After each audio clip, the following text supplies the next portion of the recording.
I want it to grasp me, heal the scars from the battles fought on my body.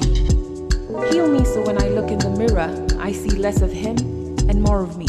I want to carry it, make it mine, mix it with my stuff. And while I walk down streets that are paved with gold, stained with blood, they will not touch me. They will see me swinging it. Swinging it. But can I be free? Can it still be called freedom if I have to beg for it? Can it still be called freedom if I have to beg for it?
Welcome everyone.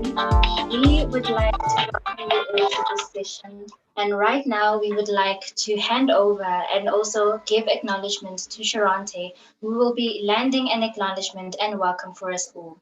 Take it away, Sharante. Asqui quasanamas ni tampawag natasui Sharente. Nina Nahagansak. Hello, my friends. My name is Sharente Mishitashin Harris. I am from the Narragansett tribe in Charlestown, Rhode Island. And I am so happy to be here today. I'd like to start by offering a harvest song during this time of our harvest of our green bean and our green corn, giving thanks for the life that is all around us right now. Yahweh, highway, highway, Yahweh, highway, highway, Yahweh, highway, highway, Yahweh, highway, highway. Keepinam, manasquasidash, Manasquasidash, Manasquasidash, keepinam, Manasquasidash, Manasquasidash, Manasquasidash, highway, highway, highway, highway, highway, highway, highway, highway, highway, highway, highway, highway. Highway, highway, highway, highway, highway, highway, highway, highway, highway, highway, highway, highway. Namanatuman, Napiaman, Ingin Kisakwa, Nashpi na Chikwanai Tahanonash, Katapatatamish Kautantua, Uchiwami, Nuamani Tonk, Natong Suag. I thank you, our Earth Mother, our Creator. I thank you, and we come together with quiet hearts on this day. As I look up towards Wikwai, the light of life from the sun up above, I am thankful, for I remember my ancestors before me. As we gather today, let us all remember the people that have come before us and help carry on their stories and traditions for the next generations to come. I give thanks to Wananamiana, the spirit that lies in the north, who sends the cleansing cold winds. For Wananamank, I am healthy and well, and I wish blessings and health upon everyone on this day. As we gather together, we must remember the strength of our voices. And as we breathe in that sweet air from the winds, we take in that cleansing and we remember these gifts. I pray for health and safety for everyone during this time of change and sickness. And it is in these liminal times that tremendous changes happen. And so I would like to thank all of you once more for inviting me to be able to share words and stories of my own people. Katabatanamu.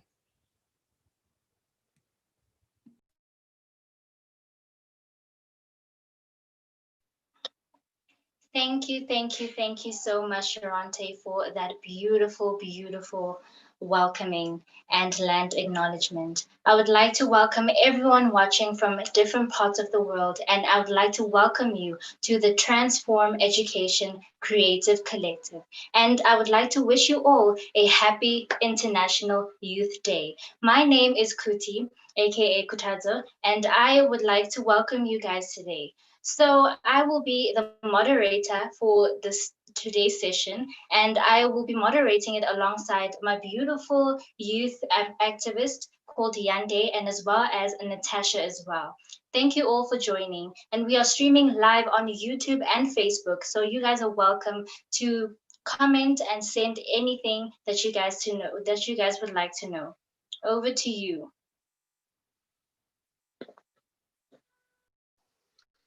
Hello, everyone. Welcome to the Creative Collective for this beautiful webinar in which young people are coming together to really push this agenda. My name is Yande Banda, and I'm an education transformer from Lusaka, Zambia. Natasha? Hi everyone, my name is Natasha and I am the Youth Participation Advisor for the UN Girls Education Initiative. Thank you so much for coming. So I think Kuti, would you be able to kind of root us in the context right now with everything happening in the world? Yes, definitely. I would like to do that. So right now, on a much more sadder note, I would just like to land some acknowledgement for all of the current situations that are happening in the world. The pandemic has forced millions upon millions of children out of school, leading to worsened gender inequality. We have seen the height of anti-Blackness in America and globally. Femicides of young women and children, as well as girls, have increased in tremendous rates. Crises are going on in very, very vast rates.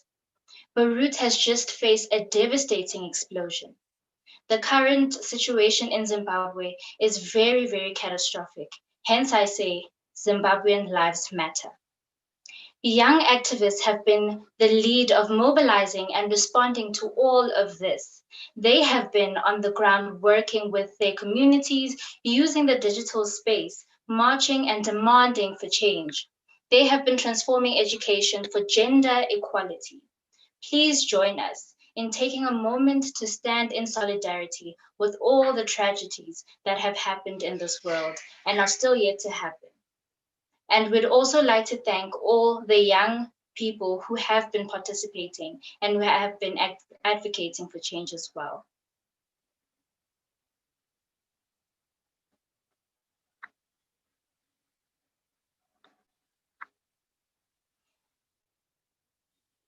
Thank you for acknowledging that moment of silence. Now over to you, Yande.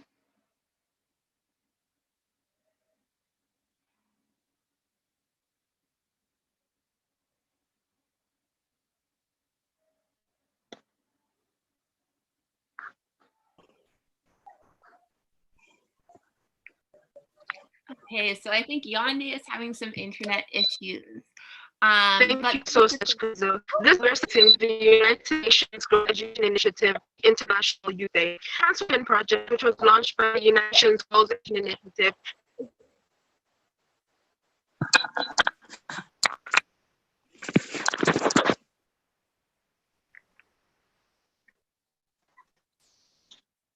Okay, well, it seems Yande is having problems with her network. But anyway, we will soldier on and go on. So now what Yande is trying to say is that today is Youth Day and we are celebrating turning 1 year within this mentorship, in this movement that we're having right now, which is the Transform Education. It has been a year since it has been launched by the United Nations Girls Education Initiative known as ANGAI. And it was a youth-powered mission which was launched on this day last year, and it was called Transform Education. We would also like to celebrate the resilience, creativity, flexibility of the young activism that has been trifling and also triumphing during these times. We have an inspiring lineup of youth activists, poets, artists, and musicians joining us today. Today is brought to you by a group of young activists as part of the Transform Education. So now I would just like to go into a few tips, very, very exciting. We would like to challenge you all watching on Facebook, on Twitter, on YouTube as well. We would like for you guys to take screenshot of you watching this conversation that is about to unravel. And we would like for you guys to post that on Instagram, on your stories, on your feeds, as well as on Twitter using the hashtag Transform Education, and make sure that you tag Angai as well. We are having a beautiful, beautiful conversation, and make sure that you are educators and transformers within this space. Natasha, over to you. Cool. Thanks, Kuti. So a year ago, I led the creation of the Transform Education movement, which is hosted by the UN Girls Education Initiative to really give youth-led networks a space to mobilize. And today it's grown into a powerful community. So let's get started. First, we're going to hear from Mojisola, a Transform educator, who will really tell us what is this movement and how can you be involved. So off to you, Mojisola.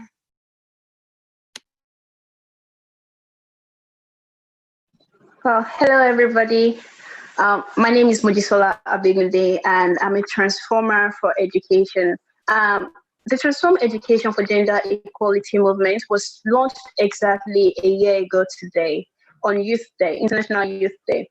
And between then and now, we have had over 400 youth-led networks sign up to be committed to transforming education for gender equality. Together, we have identified challenges facing equal access to education for girls all over the world.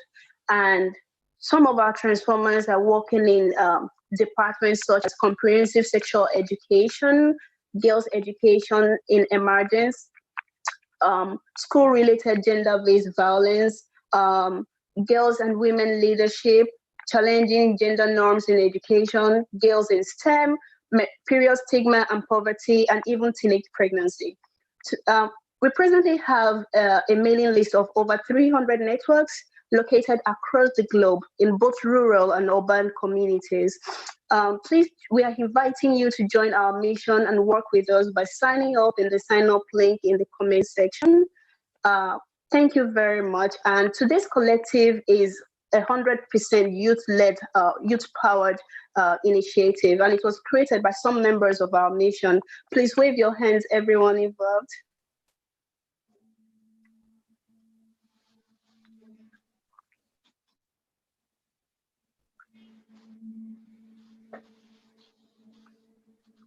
All right, thank you very much, and have a splendid Youth International Youth Day. Thank you so much, Mojisola, for that brief introduction and, debriefing of what Transform Education is about. So I would like to move on and welcome the wonderful Carimont, who has prepared a beautiful poem for us, and she's about to recite it. Carimont, would you please introduce yourself and also just highlight what your poem is about? Take it away. Okay, hi everyone. My name is Karima Odebode, calling you from Nigeria. I'm a spoken word artist and a performance poet. I'll be doing a poem titled My Mother Used to Sing, and this poem is calling on activists, calling on everyone, calling on advocates, calling on lovers of education to come together to transform education. We are in the middle of a global pandemic, and it is left to us as young people, as activists, to, take charge of the situation and lead the change to transform education. My mother used to sing. My mother used to sing. University Dara, ibẹ̀ làwọn ọ̀mọ̀wé wà. Ibẹ̀ lọmọ mi yóò lọ, orí yóò gbé ẹ̀ débẹ̀ o. My mother used to sing, education is a beautiful thing. Where scholars converge, this place is for my child. May her feet find the way to this part. This is my mother's dream, to give me a legacy that will never die. A legacy that will never crumble, that will never perish, that will be mine to cherish, to build a future for generations to come, to highlight the struggles of generations gone. Let us transform education. Let us bask in the euphoria of knowledge. Let our little drop of water transform education into an ocean of solace for young girls to thrive, own their dreams, and shatter the glass ceilings. Let our single step transform education into a journey for boys to be in touch with their humanity and leave no one behind while thriving. It starts from you and me. Transformers of education, dreamers, doers, leaders, mobilizers, organizers, young people. No voice is too tiny. No dream is too bleak. Let us transform education into a safe space where violence do not thrive, where gender will not be strive. A safe urban where we can interpret our dreams without no judgment and know our bodies without no judgment. See, my mother used to sing, University Dara, ibẹ̀ làwọn ọ̀mọ̀wé wà. Ibẹ̀ lọmọ mi yóò lọ, orí yóò gbé ẹ̀ débẹ̀ o. My mother used to sing, education is the best gift. Every child deserves these gifts. This is not just a poem to pass time. This is a poem calling on young people across the world, Africa, Europe, to come together, to take a voice, take a stand for education. and to tell the world that young people are leaders and youths will lead. Let us transform education. Thank you. My mother used to sing. Thank you so much, Karimot, for that wonderful, wonderful poem that you have recited for us. Did you guys hear that? She said she is calling upon us, the youth, to change what we are currently living in. She is calling upon us to mobilize, to be the leaders, to be the beautiful people that we are. And yes, indeed, Transform Education is answering that call. So now I would like to hand over to Yande. Yande, over to you. Thank you so much, Karima. Did you hear the words of that beautiful spoken word? No voice is too tiny and no dream is too big. Transform education. Thank you so much. That was a beautiful spoken piece. Right about now, we're going to move into the routing context. And activists during this time have had to adjust and reshape their activism. And we have wonderful activists from all over the world here who are going to tell us how they've done that. I have here Imba, Olanike, as well as Timor and Sayina, who are to brief us on this particular topic. Let's go ahead. I'm going to Chimba. Chimba, briefly introduce yourself, and in under 1 minute, tell us how has COVID-19 made you reshape and adjust activism? Yeah. Hi, everybody. Chimba. My name. Oh, there. All right, cool. Hi, everybody. My name is Chamba Ellen Chilemba. I am calling in all the way from Malawi. And whew, COVID just, you started 2020 with our 2020 goals. Like, this is what we're going to do as a community. We are a community center in Lilongwe, Malawi, where we host after school programs to support people just with like homework and the like, but also we host workshops for young women that are interested in going back to school to learn a skill that can help them generate income and find some sort of income source to help pay for education. We also do offer education scholarships. We do things like tie-dye fabric, and then we sell the fabric and help provide income to our community. So we started 2020 on this very high note where we had all these programs set in place, especially a lot of our programs include gathering, particularly the education program. And so we had our library program and everything was going very well. But of course, with COVID-19, we had to stop all our gathering and in a way pause and sort of see where the situation is at. And as things worsened, what we did have from the classes that we had previously done is sewing skills from some of our graduates. So Tuwale, in this present moment, we've stepped in where we're making 24,000 masks that are being distributed to critical workers across Lilongwe, Malawi. But also we are looking at creative ways, as Kuti and Yanda mentioned earlier, that we're seeing this disassociation from education because of COVID. We're seeing a high rate of teenage pregnancies. We're seeing even more dropouts than before because people have been out of school for almost 6 months now in Malawi. And for some people, for instance, some people in our community, not everyone has access to books and learning. And so we've had a lot of calls even at Tuwale where we've had mothers say, I really did want to send my daughter to school, but as the situation is right now, we don't know the future of education. And so I'm thinking maybe she should just get married. And we're starting to see more and more people start to resort back to early marriage, which is scary. But as an organization, we've been looking at creative ways that we can keep people driven, people who dedicated to pursuing education. So we've partnered up with another organization that's pre-recorded classes and put them on a tablet.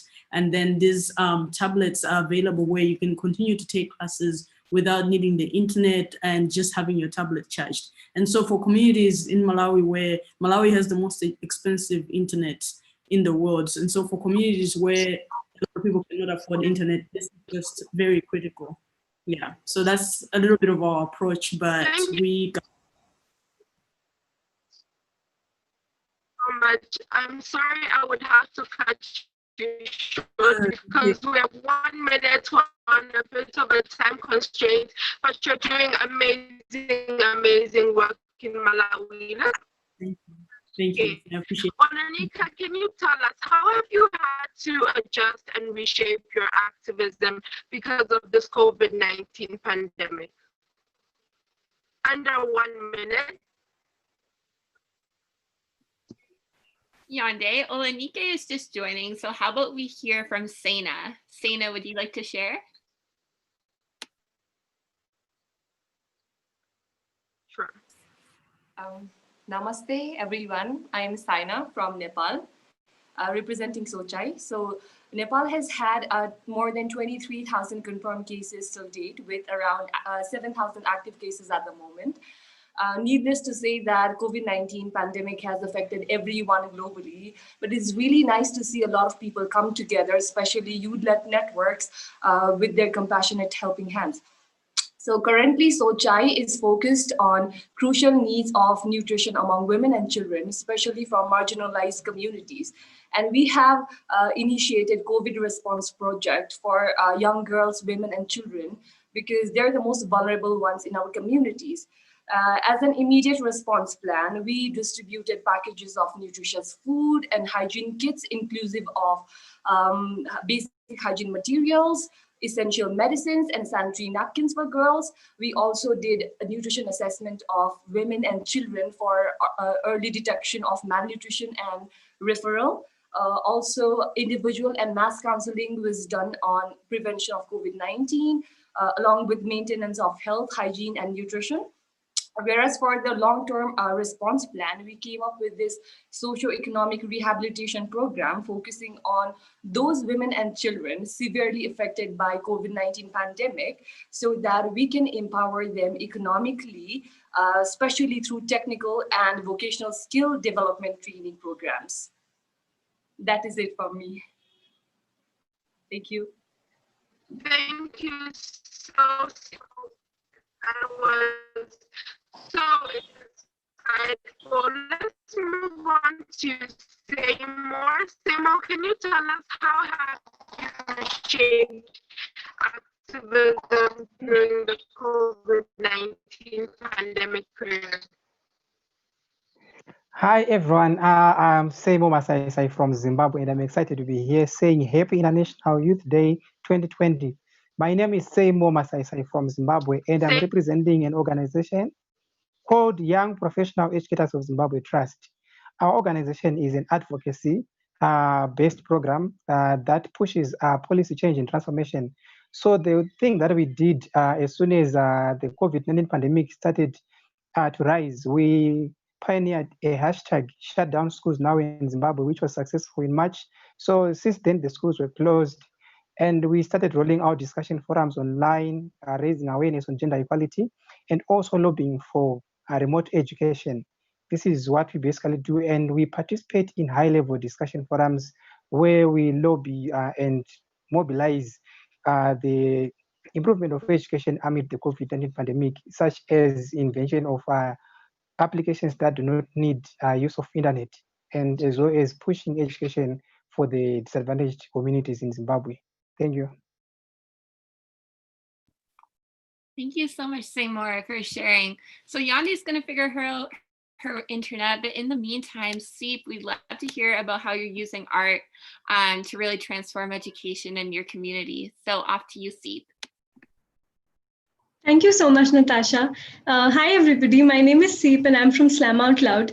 We're a nonprofit based in India, and we really believe that children, no matter who they are or where they come from, should be able to find their voice and really tell their stories the way they want to. Especially when the pandemic started, we realized that there was an urgent need to focus on children's well-being and their socio-emotional learning during these times. So at Slam Out Loud, we've launched a set of high-quality arts-based experiences centered around art forms like spoken word poetry, theater, storytelling, and visual art. And we disseminate these to children through extremely low-tech mediums like WhatsApp, integrated voice response system, which is IVRS, and we're in the process of scaling it up through radio and television. Of course, these activities are made available to children free of cost. They're available in multiple languages so that they can learn the way they want to. And we also incorporate elements of gender sensitivity, mindfulness, and skill building so that we can also kind of redefine learning for them in a way. I lead business development at Slam Out Loud. And in the past 5 months, we've managed to reach almost 4.7 million children globally across 19 countries and in India across 23 states. And we're hoping that our work can reach out to more children this month. Really, really grateful to be here and to be able to share this with all of you. Thank you. Thank you so much, Steve, for sharing that. Olanike, how's your internet doing? Do you want to try to share?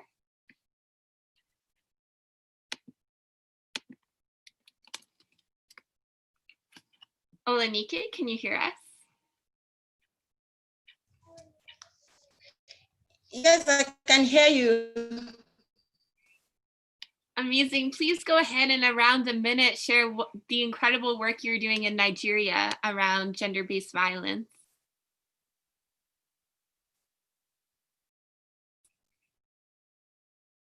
Olanike, can you hear us? Okay, so yes, I can hear you. Please go ahead. Okay, so my name is Olanike Timipahuige. I'm the founder and executive director of Teenage Network. And what we do at Teenage Network is to improve access to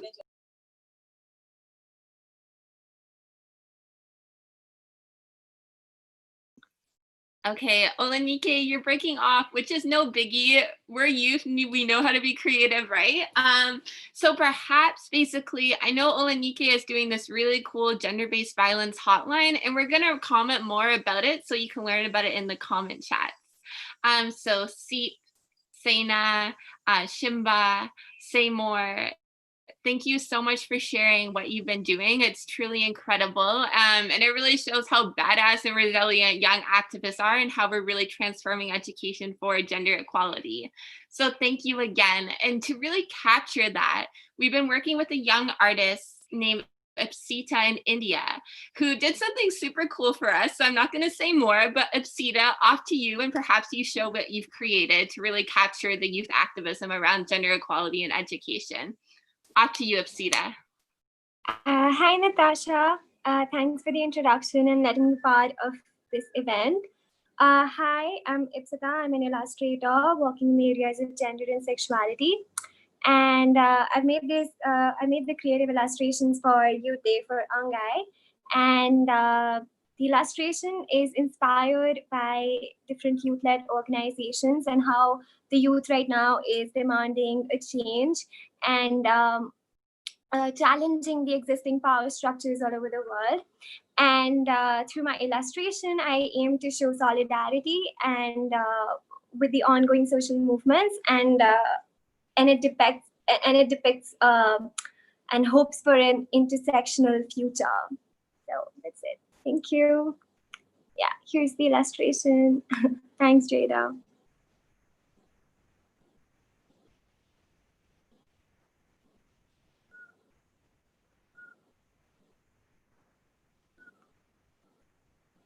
Amazing. Thank you so much, Ipsita. And you can all check out that artwork on our Instagram at UN Girls Education Initiative. Also check out Ipsita's Instagram as well. I think art is really a powerful way of activism, specifically around, transforming education for gender equality. So up next, we're going to listen to some badass rap. Rap has really been used as a tool of education to really discuss different issues, specifically gender equality.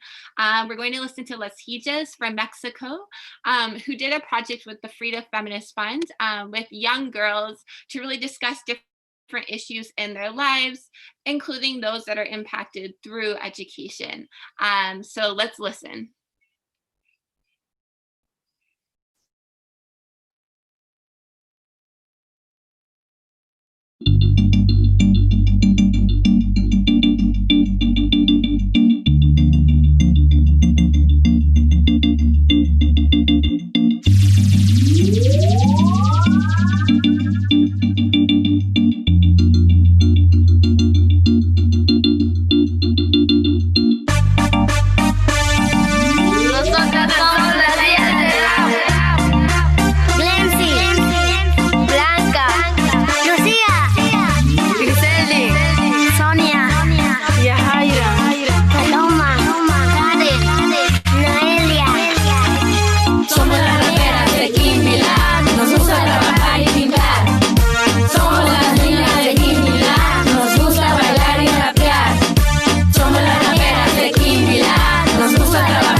calle del Palalo, con salsa marca, ella y del Bon, Balupal Teking Bilang, Atsus Wilik Oko Tietel Bobochi, Atsus Wilik Iboni, Mehepepe Mehelas Bon, Tone Tone Kai, Tone Tone Kai, a nosotras nos gusta cantar, a nosotras nos gusta rapear, Tone Tone Kai, Tone Tone Kai, nosotras somos las hijas del rap, nacimos en Quimbilá.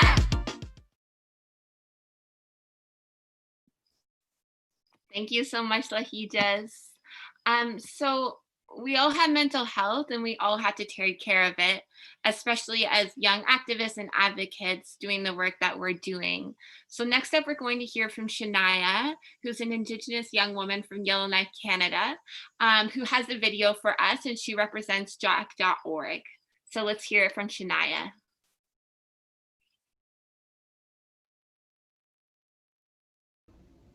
Hi everyone, my name is Shania and I'm a youth mental health advocate from the charity JAC.org. JAC.org is the only Canadian charity that focuses on training and empowering young leaders to revolutionize how we think about mental health. Now, I'd like to take a second to thank the United Nations Girls Education Initiative for including myself and JAC.org in this amazing conversation that we're having today.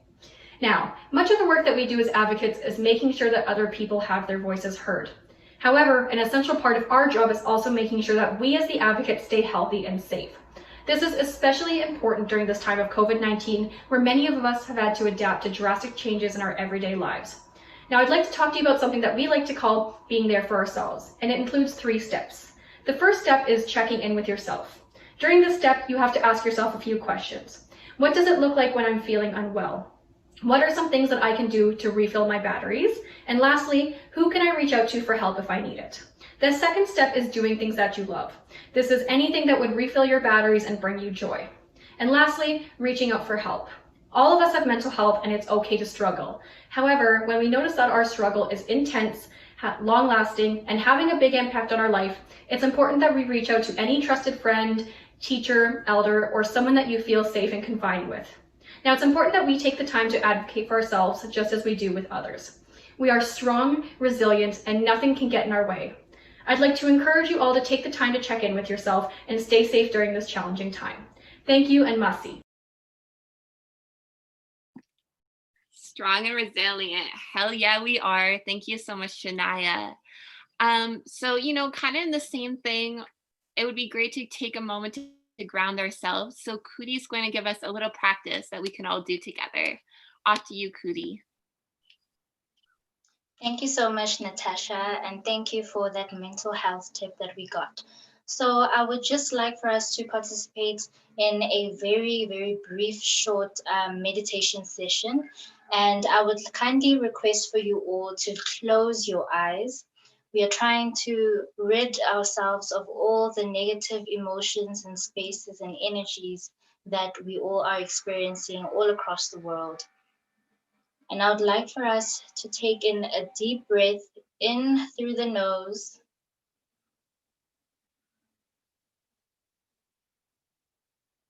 Hold it in for 2 more seconds. Then exhale through the mouth. Then take another deep breath in through the nose. Hold it in for 2 more seconds. Then release through the mouth.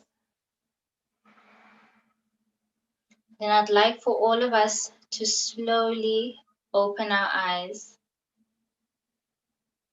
I hope we have been centered and we have been rooted back to our reality. We are in for a much more fun conversation with everyone else. Now over to you again, Natasha. Cool. Thanks so much, Cootie. I'm definitely feeling more zen. So up next we have Muskan, a young poet from Slam Out Loud. I'm so hyped for you to listen to her. So Muskan, off to you. Thank you, Natasha, for the introduction. Hi everyone, I'm Muskan. I'm a spoken word poet from Slam Out Loud, and I'm here to perform a poem. Dear Ami, funny how the alarm doesn't wake me up. Your voice calling my name does. But each and every day, dressing up for school feels like going for a war that I never want to fight, becoming a soldier that I never want to be, and wearing a uniform that I never want to see myself in. But what if I tell you that the journey is harder than just dressing up? What if I tell you that at school I'm called an average kid? What if I tell you that understanding what it means led me stepping into a puddle of misperceptions? Even after putting my nose to the grindstone, I saw my academic performance graph looking like the shape of a mountain. Understanding what it means led me questioning my existence, my achievements, my hard work, me and my identity, and greeting my abilities with multiple question marks. What if I tell you that it made me question the times I aspired fearlessly? The times I believed in my ambitions, when I could proudly recite my feelings in front of 1,000 people, when all I saw in the classroom was catcalling, rude comments, and arguments, and I believed that one day I'll hear them reciting poems and giving shout outs to each other.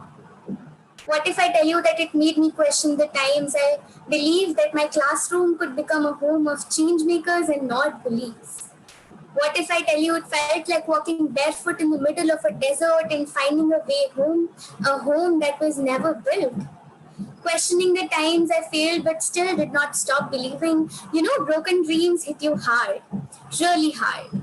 It exactly felt like how you felt on the day when you got married right before the day of your biggest dance performance. It feels like spilling water on a canvas that you've been painting since months, and in my case, since years. My canvas looks all messed up. Your canvas looks all messed up. But this world hits me more. What if I tell you that it feels like I'm broken into multiple fragments and this bird destroyed all of them and only left the mountain-shaped graph? What if I tell you that at school they teach me calculation? I'm taught to calculate goodness with percentage grades and numbers. At school, they teach me languages, but not to write a poem in those languages.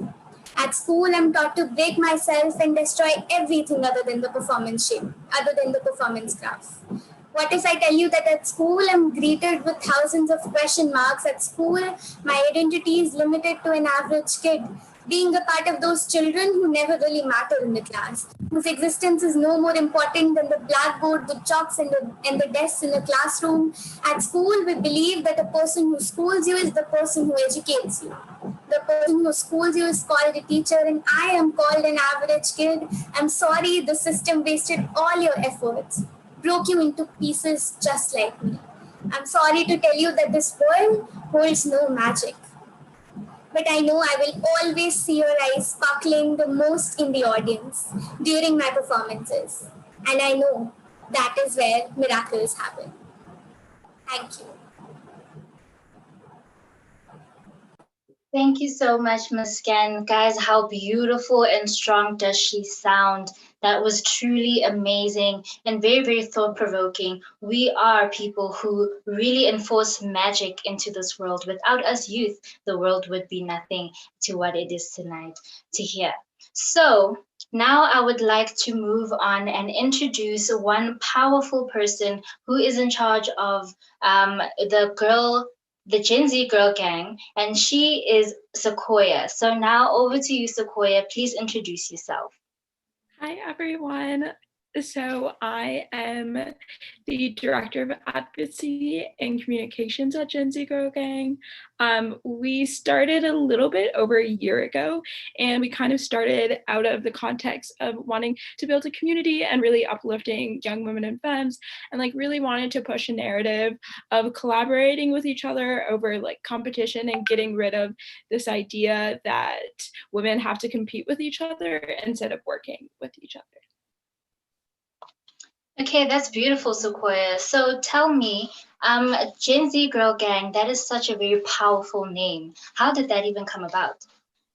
Yeah, for sure. So our founder, Deja Fox, she had created it out of the need for her own community. So she moved from Tucson, Arizona to New York City for college. And she felt like a very like longing of like, I don't have a community here. I like don't have my people.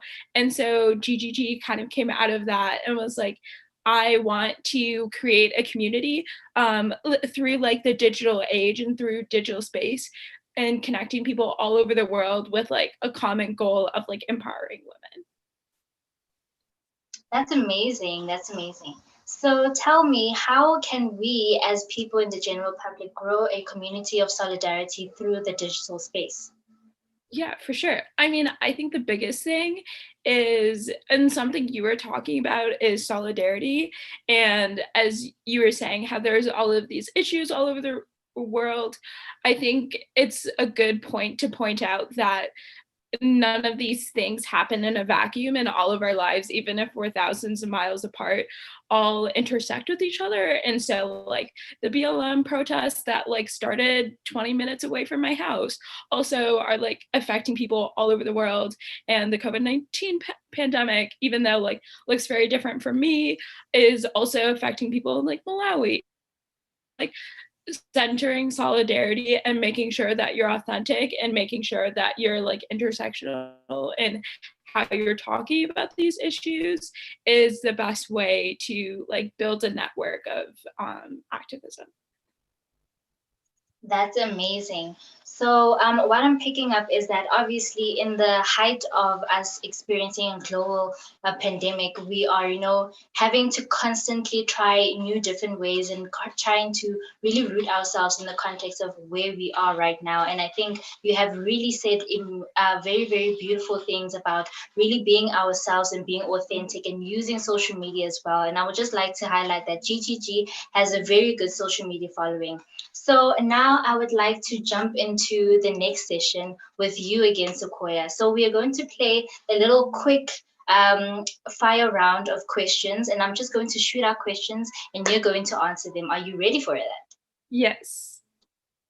Okay, first question. What's happening in the States right now? So right now we're in the midst of a global pandemic and also a political uprising against the centuries of white supremacy and violence that our country was founded on. So it is a very trying time, but I've seen a lot of mutual aid and a lot of communities come together, and I'm very hopeful for our future. Thank you. Okay, what does Black Lives Matter mean to you? I think at the center of it is community and caring about people, even if you don't know them. And how is Gen Z Girl Gang navigating through the digital space? Yeah, so I think that like, especially with COVID, we have really ramped up digitally. And so we really try to inform our community members of like what's going on. So like every week or so, I try to do a political roundup of like all the news that happened that past week. And so I think something that's super important is bringing education to young people so they know what to do and like know what's going on and like know how to act on certain issues. And so that's something that we are really trying to do and I'm very passionate about. And so I think the biggest thing we're doing is just trying to educate people and empower them to take the next steps in activism, whether that's like calling your senator or like starting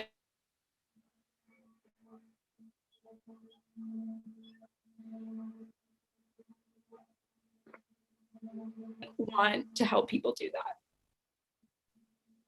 Okay, so tell me in 3 words, what is youth participation to you?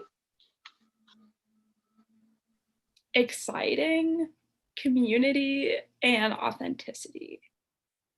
Favorite feminist icon?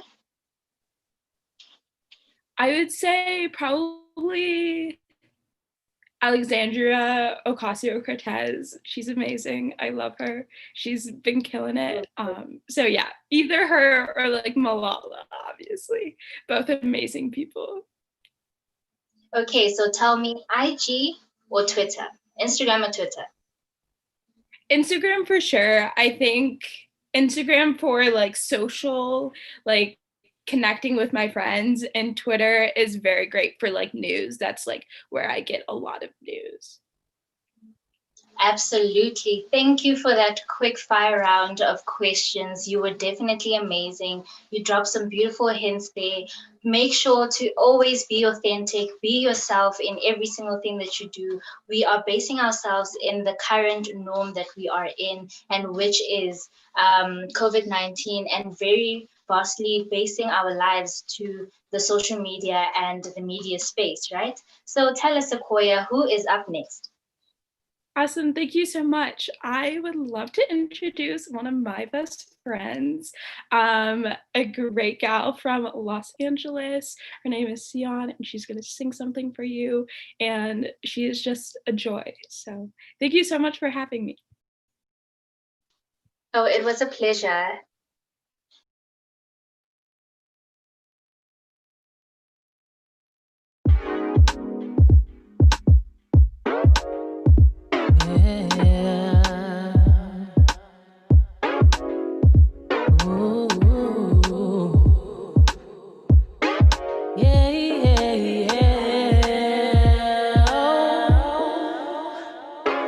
Self-made and confident.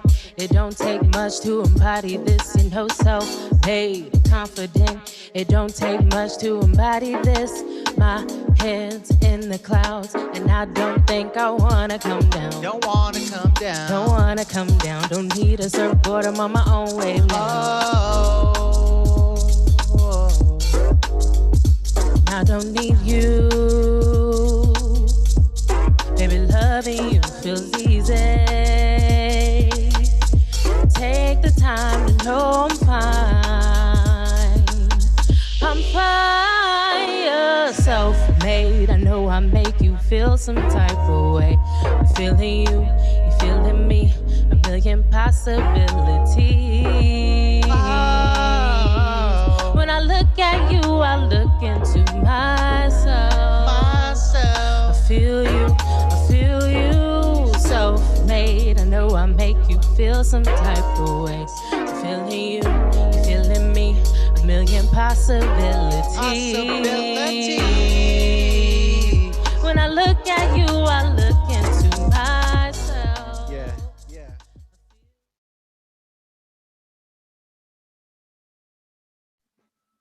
Okay, we have listened to some beautiful music from Cece, and we'd like to thank her for sending that through. So now I think that was a really nice. Yeah. Hey, can you hear me? Cece is actually here. So Cece, did you want to say a few words? That was such a vibe. Thank you. Of course. Hi, can everyone hear me? Yeah. Yeah. Hi. So I just want to say thank you so much to you and GEI for having us.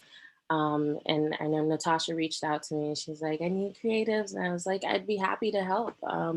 I think we touched upon it today, just the importance of intersectionality and community, and really, helping one another, even if that common goal doesn't help us, directly, it doesn't benefit us individually, it's better as a community.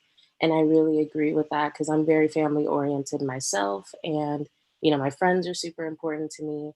And I love what's going on today. And it's so beautiful to see everyone come around this common goal of community and activism, especially for young women and girls who sometimes are in a more vulnerable place. But, it's important to have that community to show that, things can get better. And it's just really beautiful. So thank you guys so much for having me and letting me share my music with you guys.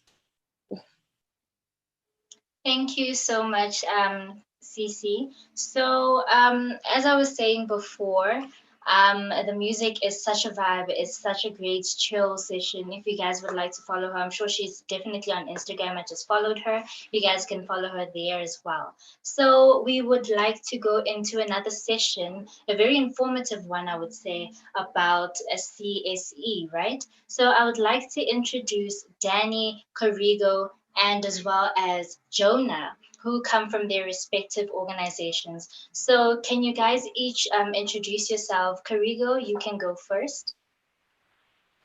Hi, my name is Kerigo Odada. I am from Kenya, but I'm currently based in South Africa. I am a member of the Youth Coalition for Sexual and Reproductive Health and Rights that primarily focuses on advocacy work around sexual and reproductive health and rights. Thank you. Okay, so can we have Jonah introduce herself next? Hi, thank you, Kuthi. I'm Jonah. I'm from the Philippines, and I'm one of the global champion of She Decides. It's a global political movement for bodily autonomy and sexual and reproductive health and rights. Okay, so I would just like to start with you, Karigo. How are girls' rights affected right now during this pandemic? Thank you very much. So at the moment, COVID-19 has greatly affected the lives of many adolescent girls and young women worldwide. Members of this social group, as a result of closure of schools and other learning institutions, have found themselves at the precipice of a shadow pandemic. The closure of schools and other learning institutions for many members of this social group means that a number of them are now confined to homes and societies where they're highly likely to be victims of human rights violations, and this may be through sexual exploitation and violence, child marriage, early unintended pregnancies, amongst others. So schools and learning institutions, other than providing education, also provide members of the social group with services that are very essential to the lives and survivals of adolescent girls and young women. So for example, schools provide security and safety. Learning institutions protect and save a number of adolescent girls and young women from violent homes and societies that do not protect their sexual and reproductive health and rights. Learning institutions have saved many members of this group from child marriage, sexual exploitation and violence, and also from unintended pregnancies that are currently very many in countries like Kenya, where we have 4,000 girls reportedly impregnated just in one county in Kenya, and also Uganda, where we have approximately 1,200 girls who've just been recently married off. So additionally, schools also serve as the main channels through which adolescent girls get information on sexual and reproductive health and rights. This is either through comprehensive sexuality education, where it is provided for in the curriculum, or through peer education. Information on sexual and reproductive health and rights empowers adolescent girls to navigate a world where they are highly likely to be victims of abuse. Information empowers them to avoid the negative outcomes of early sexual debut, and also just gives them the empowerment that they need to know how to handle situations where they may be a threat. Other than information, schools are also a key source of SRHR services like contraceptives and also sanitary towels. So what does this mean for those of us who are working in this field? So because schools are closed, advocates working in the field of sexual and reproductive health and rights must therefore find alternative ways of ensuring that members of this social group have access to information that is in an interrupted nature, and this may be through use of social media, mainstream media, and also just community engagement avenues. However, we must also be cognizant of the fact that social media and other internet devices that require the use of internet and data may be limiting to a huge population of young girls and young women, because not many people have the luxury of accessing internet. So this requires us to make use of grassroots organizations that are working at the community level and can therefore bridge the gap that is left because of lack of access to internet services. For example, at the Youth Coalition, last weekend we just completed the training. Yes, thank you.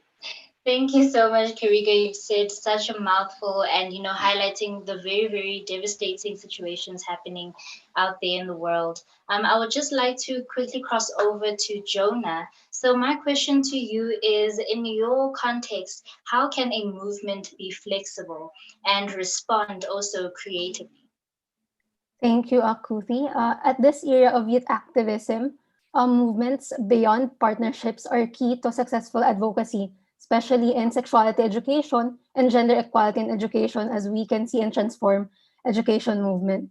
A movement must be adaptive to the terrain of its campaign. It must move in an omnidirectional manner rather than a top-to-bottom imposition. And it should be flexible, it should be agile, and understands the different contexts, especially if it caters to a diverse group of people. And as said a while ago, movements should and always be intersectional. So these factors are actually already done by youth social movements. That's actually the creativity of a movement. It's us, young people, and the fresh perspectives that we put on the table. And She Decides, as a movement, it explicitly emphasizes that young people is the heart of the movement and strategically ensures that the structures and systems that being used is designed with and for young people. At the end of the day, if spaces will not be open for women and girls, they have to reclaim it for themselves. And I think that's the power of movements. Thank you, Kuti. Thank you so much for that, Jonah. You guys both, Kurigo and Jonah, have really capsulated what the CSE environment is currently right now, especially Kurigo highlighting the fact that, there are people who are now resorting to sending off their children or, going into arranged early marriages just so that they can survive, not knowing how to take care of themselves, and also sexual reproductive health as well is really a problem that we're trying to advocate for. And luckily, Transform Education is really trying to advocate for that and bring about change within us, right?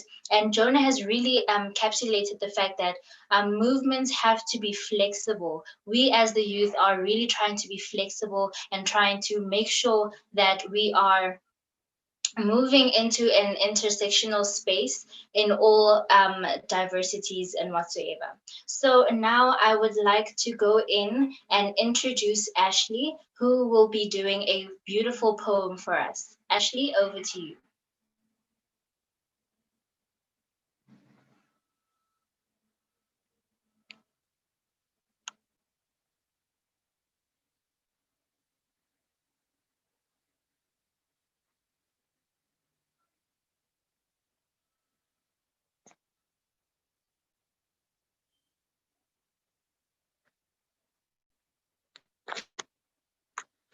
Okay, so it seems as if Ashley is not here, or we are having some troubles with that. But anyway, I'm just going to hand over to Natasha, who will be introducing the next person for us. Cool, that's all good. We're flexible, as you said, Kuti. So hey again, everyone. COVID-19 has really worsened a lot of gender inequalities, including child marriage. And the fact that girls are out of school, they're really increased to a lot of increased gender inequalities. So right now we're going to explore that, and we're going to talk to Nada. Nada, hey, how are you? Would you first like to introduce yourself and kind of share what your story is? Hello, everyone. I wish you a happy Youth Day. Thanks for this great introduction. For me, I was like any child. Her dream is to complete her education, become a doctor or a teacher. But the day came when my life has changed. The day my family told me that I will be a bride at the age of 10. And I was replaced for my sister who refused the marriage by burning herself and were almost to die. So at that age, I wasn't aware about the consequences of child marriage, but through the victims I saw in my family, when I saw that my aunt's way to escape early marriage, who was like 14, she tried to escape child marriage by burning herself to escape her husband's violence. That didn't even work to save her from marriage. So she left daughter behind and she died. Because of that, I didn't take her steps. Also, the way my sister tried to escape from being wife didn't work despite her threat to my family that she will burn herself. So unfortunately, no one believed her. So she burned her body. Even while she was recovering from her injuries, my family tried to replace me as her intended husband's bride. This is when I decided to run away. I managed to escape child marriage and ran to the Minister of Interior and recorded a video explaining to the world what I had going through. I felt that what happened to my aunt and my sister and almost to happen with me, it wasn't a family problem as I thought, but it is a global problem and generations suffered from it before. And still our generation suffering from it until now. So also when I was invited to sign my book in France, I tried to fly through Sana'a airport, but the war in Yemen forced the airport to close. So I had to fly through Aden airport, the capital of Yemen at time. When I arrived, I was kidnapped with my uncle by ISIS for 14 days. For the first 3 days, I didn't see the light because I was blindfolded. It happened that after the assassination of governor of Aden, ISIS was forced to change its location and subsequently, I was released and went out of Yemen. I made my foundation, not the foundation. We published 3 programs to protect girls from child marriage and domestic violence, also to give them a chances for complete their education. For the types, I would say first step is gender equality needs political decision. For political decision needs also community awareness. So through all, like we need community awareness through all different media. So to achieve the 2 goals, I think generation must learn since childhood in their curriculum that women are not less or above men, but rather active partners in society, and they have the ability to take political and economic decisions like a man without any gender discrimination. Second tip is I would say so educational subjects must be removed from school curricula that belated women inside them or consider them as a shameful and reduce their abilities. Finally, I would say rights are not given, rights are taken. So the woman needs to be active and partner in extracting her right and demanding her, raising her voice and put pressure on decision makers to achieve their goals and fight for their rights and for achieve also gender equality.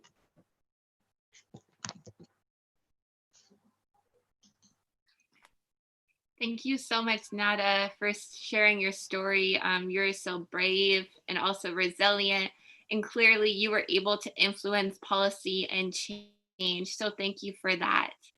So up next, let's hear from Ashley. Ashley, how's your internet doing? It's good. I had to move between spaces, and so where I am, it should be working great now. So yeah. Oh, you're hearing me clearly? Yeah. Go okay, ahead. Great.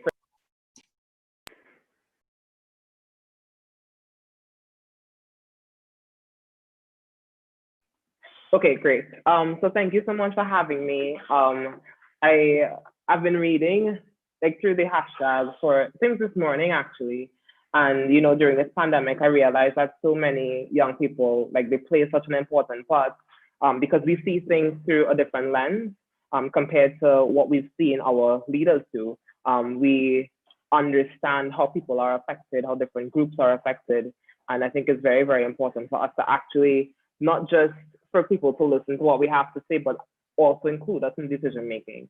And so I hope that this poem resonates and empowers us to do the work that we're currently doing. Can you paint with all the colors of the wind? In fact, you can. Your birth is deeply rooted in color. A story spanned across the earth, and you can paint with all the colors of the wind, the earth, your canvas, the vibrancy of a mixture of every shade and circumstance. The color is a woman. It is the gravity that holds her together, the voice that stems from inside that blooms words big enough to turn your blues to greens with all its sunshine. It is unity, to paint each woman brighter when she feels dull, to paint a masterpiece, telling a story of those who haven't found their paintbrush, their color, their space in the rainbow yet until then. We'd leave space on this canvas for you. We leave space in this rainbow for you. After all, a rainbow can never be a promise without you. Thank you. Thank you so much, Ashley. That was really beautiful. And I think also captured what Nada was telling us as well. So up next, we're going to explore how we can use art as a form of artivism and also transform education for gender equality through that. I'm super excited to share you about a really cool youth-led movement called Chalkback, which uses street art, chalk art in the digital space to really end gender-based street harassment, but also gender-based violence in and around schools. So hey, Sophie, hey, Kelsey, and hey, Zaina, how are you all doing today? Hi. Hey, doing great. Really happy to join you. Amazing, cool. So we have Ashley from Trinidad and Tobago, we have Sophie from New York, and we have Zaina, who is joining us from Cairo right now. So Sophie, 30 seconds, what's your elevator pitch of Chalkback? Yeah, thanks so much, Natasha. This has been amazing to watch. I can't believe the power that's in this chat. So Chalkback is a youth-led movement of people around the world trying to raise awareness about gender-based street harassment and gender-based violence by using both street art and also social media. So what we do is we ask people to send us their stories via direct message on Instagram or social media, and then we share them word for word, either using street art or graphics on Instagram. And that's what we do. We're building solidarity, we're trying to change norms, and we're really starting discussions about what people are facing. You sold me. Where can I sign up? Kidding. I'm a part of the movement and I'm hella excited about that. Okay, cool. So we know that COVID has drastically changed the way that we are organized and do our activism as young people. So what's one way that Chalkback reclaims space and activism now since the pandemic? So Kelsey, let's start with you. Let's see what you can say in 20 seconds. Hi everyone, I'm Kelsey. My pronouns are she and her, and I'm from Catcoast of UWI. I'm part of Chalkback. On International Street Harassment Week, I was invited to participate on a discussion panel for the global virtual Chalkback event. Cyber feminism has allowed us that space to continue our activism online while representing our movement globally. Thank you, Kelsey. And Zaina, let's hear from you. Hey, so since the pandemic started, I've been really having so much doubt. I didn't know how to navigate the activism now that street harassment is kind of not as common since we don't go out because of quarantine.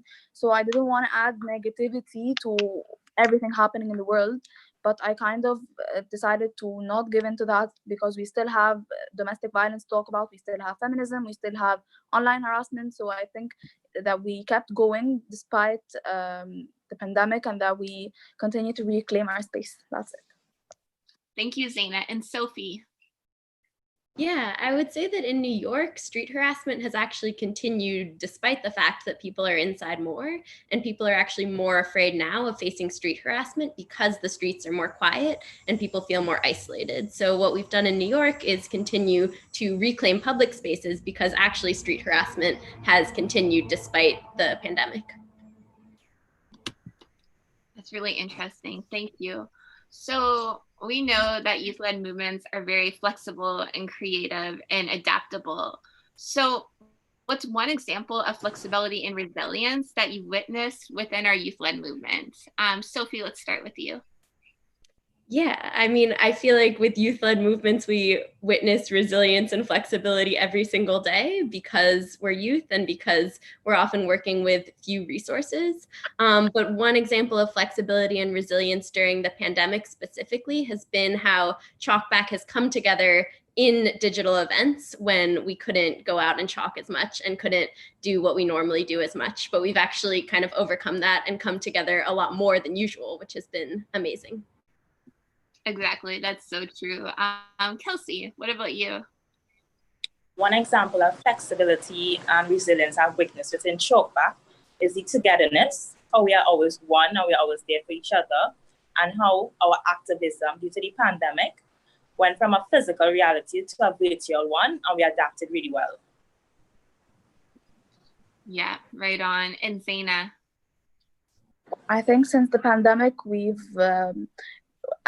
doing the virtual Chalkback event was the biggest example of resilience and flexibility, because that was our first time organizing something like that. Everyone handled the logistics perfectly. There was absolutely no pressure because this is something new, so we didn't pressure ourselves in any way, but we still carried it out perfectly. So that's an amazing example to me. That's so true. We were able to organize really quickly about that. And I think that's the beauty of being a youth-led movement, right? There's no bureaucracy to get around. And so let's talk about self-care and burnout, because I think that's really important for us to discuss as young activists. So what's one top piece of advice for caring for your fellow activists during COVID and beyond? And how do you deal with burnout? Kelsey, let's start with you. One piece of advice I have for my fellow activists during COVID and beyond to deal with the burnout is to remember that we are all passionate about the cause and what we are doing, but we cannot pour from an empty vessel. So remember to go offline and take time from yourself and then come out better than ever. Yes, I agree. Zaina, what's up? So I think that bad news at this point is inevitable. We're definitely hearing a piece of bad news a day and maybe even more. So I think sharing good news or trying to lift each other up or just bring in a little bit of positivity with our activist community is really important. Totally. And Sophie? Yeah, I just wanted to second what Kelsey said. Really, I think that since we're all so passionate about the work we're doing, we just work and work and work because we care so much about what we're doing, and we always want to be doing it. So really logging off, taking a break from your phone, taking a break from social media, and just completely taking time for yourself is really important during this time. I third that. Cool. Zaina, Sophie, and Kelsey, thanks so much for joining us. Thank you for sharing your hot tips. Cool. And you can also follow Chalkback on Instagram at Chalkback and all of their cat call accounts as well. So, we've talked about creativity, digital space. Now let's talk about how we can take really intersectional feminism and apply that within our Transform Education movement. So we have a video poem created by Whispers, which is a feminist network hosted by ActionAid Nigeria. So let's see the video. Do I look like I missed my road, or too rude to them that roll? You call me sister, that's so sweet. But you said my skin doesn't really suit, and my hair is strong and strange. Heard you again when you called me dirty. The sound of your voice sinks, deeper than you ever see. Our fight is similar, cutting across like the Calvary pillar. Look at me and see your fears, the ones that we both own. But there is more in my pet to behold. They are similar but not the same. More to me and more to you, our differences make me sink. Have you met me? Let me introduce. I'm Fatima Amina Ibrahim. Father said he wished I was like him, but without the penis I'm not enough for him. Says it's difficult to control and protect me. He meant it, every bit of it. Yet saying he means well got me sinking. Just the way he means well for mother. Dropping punches without bother. He says it's a way to control as the head. My cries reached you, sisters. Your sweet self held my hand and I felt peace. But when you said you couldn't question patriarchy, I sunk deep, even deeper with your silence afterward. Mother says more learning will make me brighter. I hope I can dream and have it all. My grades in school keep getting better. Now the pandemic has left my school locked, but I hear they're still learning. They say it's in the digital world. I wish I knew where that was, but I sink in ignorance.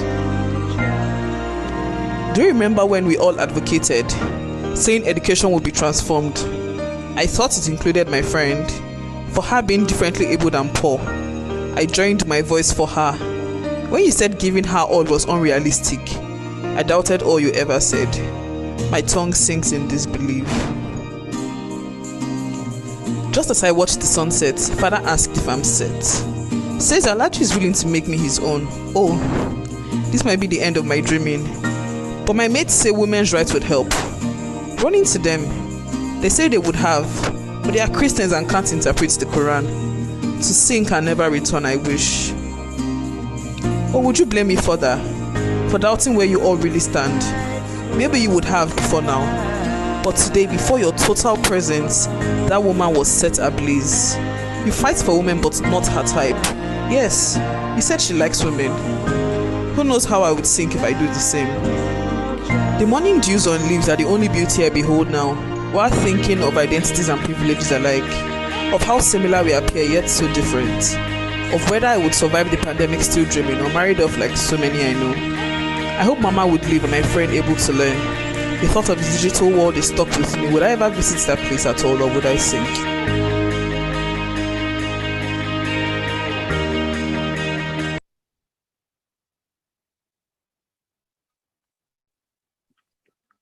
Wow, I don't know how you all feel, but that really resonated with me, and I think brought up a lot of important things, as a youth movement transforming education and gender equality that we must pay attention to. So, hey, we're almost done this beautiful time. Hope you're all feeling good. We're going to close this by listening to a beautiful song by Natty. Natty is my activist sister from Chalkback all the way from Argentina. Natty, off to you. Thank you, Nat. It's sung by Victor Jara, a Chilean singer. He talks about children's rights, child poverty, and the importance of education. So let's go.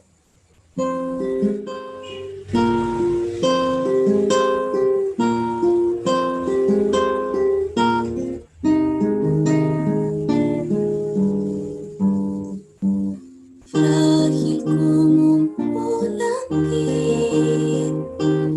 en los techos de barrancas,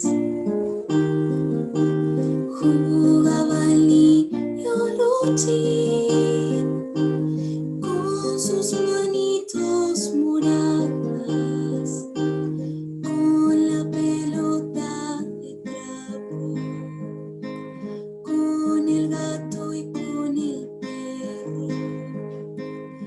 El caballo lo miraba.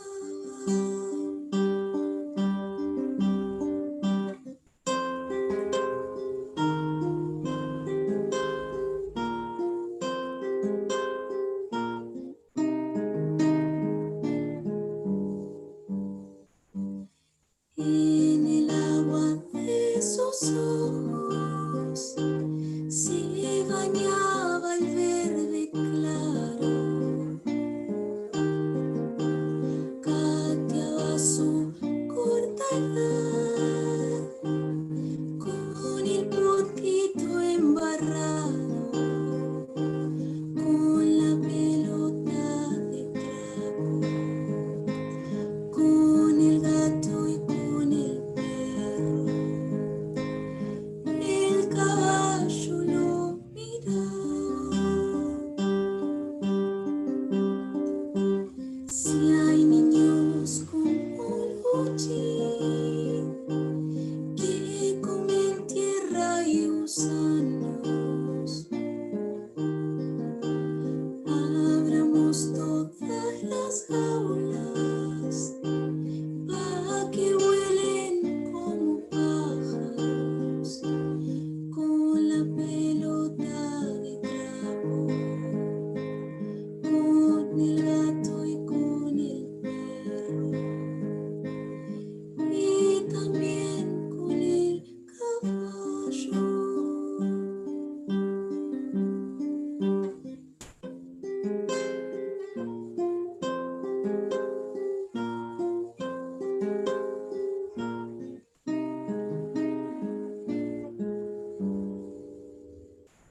Thank you, everyone. Natty, that was so beautiful. Thank you so much for that. I think it really closed this off and captured all the beautiful energy of this group. So thank you, Natty. I'm truly filled with inspiration and resilience and positivity from this. So thank you to all of the young creatives who joined us. And off to you, Cootie.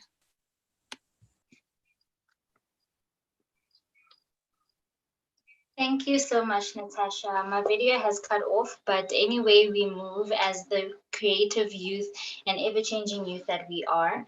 So I would like to thank everyone who has been helping to transform everything that we have been doing today. I would like to thank the transformers who helped shape this event as well. You do not go unnoticed. Some of them have been answering the questions and giving more insight on the program today, and we thank you all. And thank you to those who are watching. Thank you so much. Definitely feel free to follow UN Girls Education Initiative on Instagram and on our Twitter. All the handles are there. And also on the sign up registration that will be posted in the comments, join our mission. We'd love to welcome more education transformers. I think really from this, my vision of a new normal of youth participation for transforming education for gender equality is one where the voices of all the young creatives and activists that we listen to today and more are really amplified and given space to work in partnership in the response. And Kudi, what are your thoughts around that? I definitely side with you. I feel the same way and I echo the words that you've said, but my takeaway from this and my new normal is for the youth to be given more resources to be able to do the much more groundwork that they would like to do. You know, many of us, as we're doing this, we come up with so many different challenges, and I feel that within this intersectional space that we are in, we should be given the tools that we are doing, because not all of it is going to waste, but all of it is going to a greater cause. Thank you so much for everyone who has been watching and commenting. Make sure that you do hashtag transform education. Remember, in the beginning, we actually tasked all of you to take screenshots during the conversation of you watching that conversation, and also tweet and also put in your stories or in your feeds on Instagram, and also make sure that you hashtag transform education, and also tag Angai as well, because we are transform education. Bye everyone. Thank you. Thank you. Thank you. Bye. Thank you. Bye bye. You. Have a good day. Bye.